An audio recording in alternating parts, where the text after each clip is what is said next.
Hello दोस्तों, तो अभी हम लोग देखेंगे पैरामीटराइज कंस्ट्रक्टर का एग्जाम्पल। तो चलिए स्टार्ट करते हैं पैरामीटराइज कंस्ट्रक्टर के ऊपर कुछ कुछ एग्जाम्पल।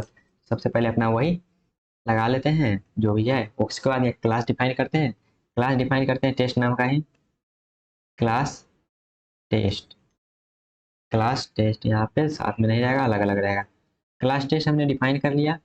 उसके बाद यहाँ पे कुछ कुछ वैल्यू देते हैं, जैसे कि पब्लिक। पब्लिक के बाद यहाँ पे हम एक वेरिएबल बना देते हैं, वेरिएबल ए। वेरिएबल ए बनाने के बाद क्या करते हैं, यहाँ पे हम एक कंस्ट्रक्टर बना लेते हैं। तो कंस्ट्रक्टर का नाम क्या होता है, क्लास के नाम जैसा होता है, तो टेस्ट। उसके बाद यहाँ पे हम क्या कर रहे हैं, पैरामीटराइज कंस्ट्रक्टर बना रहे हैं। तो पैरामीटराइज कंस्ट्रक्टर बना रहे हैं तो हमको ये बनाना पड़ेगा ना, हमको इसमें पैरामीटर में कितना चीज़ देंगे। तो पहले एक के लिए करते हैं।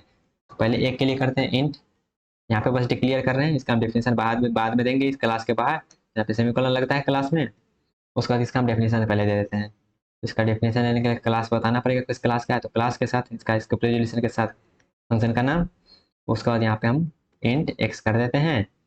और उसके बाद हम क्या करेंगे, ए में जो वैल्यू है, ए का जो वैल्यू है, एक्स एक्स एक्स का वैल्यू हम ए में दे देंगे। ए का जो भी वैल्यू है हम एक्स में दे देंगे।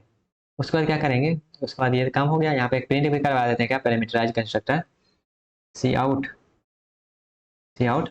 Parameterise constructor, parameterise constructor with one argument, one argument. Okay, उसके बाद यहाँ पे इंडेल कर देते हैं, endl parameterise constructor with one argument. ये हो गया वन आर्गुमेंट के लिए। तो ए में चल जाएगा एक्स का वैल्यू। और उसके बाद हम क्या करते हैं, अब क्या करते हैं गाइस, यहाँ पे हम मेन फंक्शन में आते हैं, प्रिंट करवा के देखते हैं। ओके, तो यहाँ पे हम करते हैं एक यहाँ पे ऑब्जेक्ट बना लेते हैं इसका टेस्ट टी वन ऑब्जेक्ट बना लिए। और यहाँ पे दिखेगा। अब यहाँ पे हम सिंपल कॉल करते हैं तो क्या होगा, एरर आएगा क्या नहीं आएगा बताइएगा। ये एरर आएगा कि नहीं वो बताइएगा। तो यहाँ पे अगर आपका जवाब है एरर आएगा तो आपका जवाब सही है। अगर चाहते हैं एरर नहीं आए तो यहाँ पे आपका जवाब गलत है। तो यहाँ पे रन करवा के आपको प्रूफ दे देते हैं क्यों एरर आएगा। तो क्यों एरर आएगा, तो यहाँ पे देख सकते हैं टेस्ट एरर आ गया। क्यों एरर आया, तो हमने बताया था क्या, अगर कोई कंस्ट्रक्टर आप नहीं बना रहे हैं तब वहाँ पे कंपाइलर खुद ब खुद कंस्ट्रक्टर बना देंगे। अगर आप कंस्ट्रक्टर बना रहे हैं तब आपको उसको इनिशियलाइज करना जरूरी हो जाता है। तो यहाँ पे आप कंस्ट्रक्टर बना रहे हैं, कौन सा, पैरामीटराइज कंस्ट्रक्टर। तो पैरामीटराइज कंस्ट्रक्टर जब बना रहे हैं तो यहाँ पे आपको पैरामीटर भी पास करना पड़ेगा साथ में। तो यहाँ पे पैरामीटर भी पास करना पड़ेगा। चलिए हम यहाँ पे टू पास कर देते हैं। अब यहाँ पे कोई एरर नहीं आएगा। अब जैसे ही टू हमने पास किया तो पैरामीटराइज कंस्ट्रक्टर के पास जाएगा, तो यहाँ पे देखेगा एक आर्गुमेंट वाला ये है। तो एक आर्गुमेंट वाला के पास जाएगा, एक्स में टू जाएगा, तो यहाँ पे ए में क्या कर देगा, टू कर देगा। अब यहाँ पे हम अगर प्रिंट करवाते हैं सी आउट T1 डॉट ए, यहाँ पे क्या प्रिंट होना चाहिए, क्या प्रिंट होना चाहिए, तो यहाँ पे प्रिंट होना चाहिए जो हम ए में वैल्यू सप्लाई किए हैं वो। तो यहाँ पे प्रिंट हो गया आना चाहिए टू टू। यहाँ पे सबसे पहले पैरामीटर यहाँ पे देखिएगा, पैरामीटराइज कंस्ट्रक्टर ये वाला कॉल हुआ।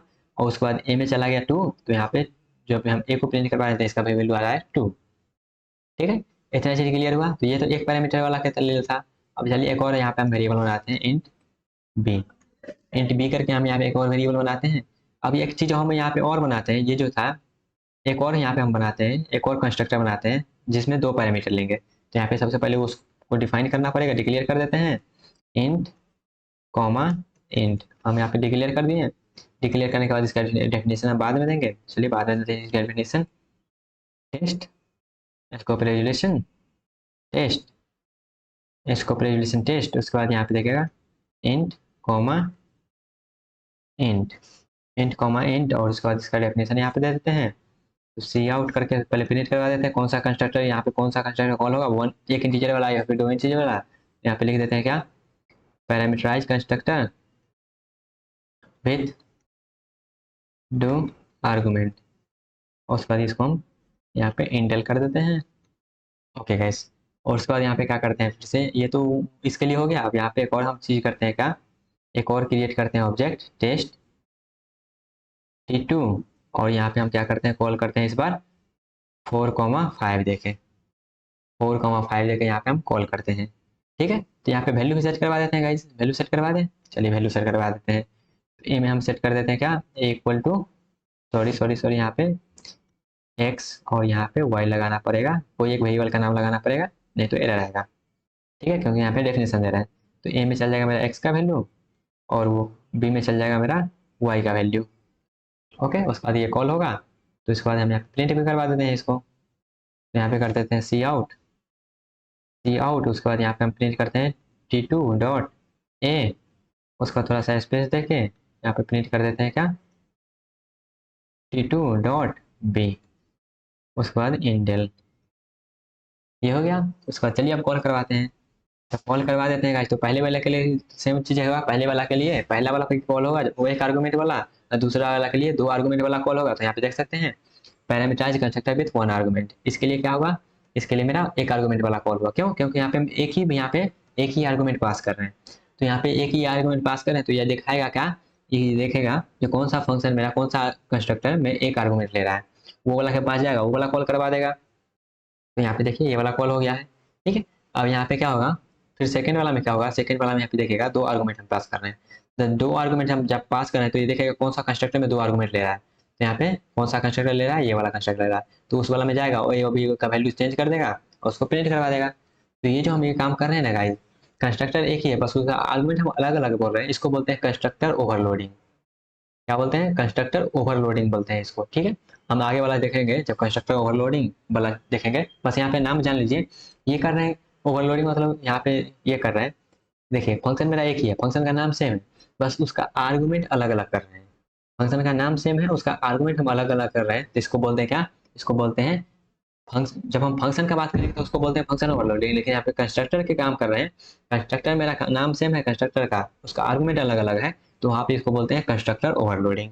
ठीक है, ये याद रखिएगा, इसको बोलते हैं कंस्ट्रक्टर ओवरलोडिंग। इस पे फोकस हम इसीलिए कर रहे हैं क्योंकि एग्जाम में कभी कभी पूछा जाता है कंस्ट्रक्टर ओवरलोडिंग क्या होता है। तो कंस्ट्रक्टर ओवरलोडिंग और कुछ नहीं होता है, जब उसका आर्गुमेंट, कंस्ट्रक्टर का आर्गुमेंट में हम अलग अलग चीज देते हैं। जैसे यहाँ पे एक आर्गुमेंट का था, यहाँ पे 2 आर्गुमेंट का था, तो इसको बोलते हैं कंस्ट्रक्टर ओवरलोडिंग। 3 आर्गुमेंट का भी कर सकते हैं, जितना आपको नीड हो उतना आर्गुमेंट का हम यहाँ पे इसका काम कर सकते हैं। ओके गाइस, इतना चीज क्लियर हुआ, पैरामीटराइज कंस्ट्रक्टर के बारे में इतना चीज क्लियर हुआ। तो इतना ही चीज जानिए अभी, और जैसे जैसे आगे बढ़ेंगे वैसे वैसे इसमें और कुछ कुछ जानते रहेंगे। तो ये हो गया। अगर डिफॉल्ट में यहाँ पे हम 3 का भी कर सकते हैं, ज़्यादा कुछ यहाँ पे है ना, बस 3 का यहाँ पे पहले डिक्लेयर कर देंगे, उसके बाद डेफिनेशन प्रोवाइड कर देंगे। यहाँ पे हम क्या करेंगे गाइस, चलिए 3 का भी कर लें, चलिए कर लेते हैं।